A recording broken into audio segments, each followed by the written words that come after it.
توکل تھا تجھے جس پر، اور مال جس کی وجہ سے تو سوچتا کہ سارے ریسورسز تو قابض آج کر لے گا،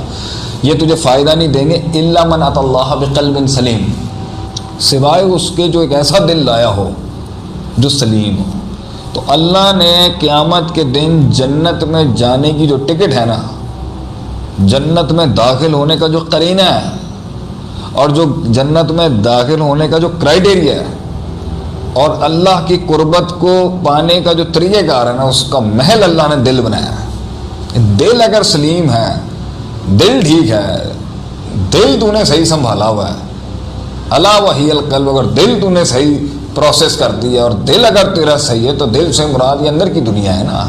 اللتی فی الصدور، یہ سینے کے اندر کی دنیا ہے نا، یہ روح، یہ سوچ، یہ جذبات، یہ احساسات، یہ ادراکات، یہ اندر دل کے اندر خواہشات، یہ شہوات، یہ اندر دل کے جو ہے سوچ، اس کی عقائد۔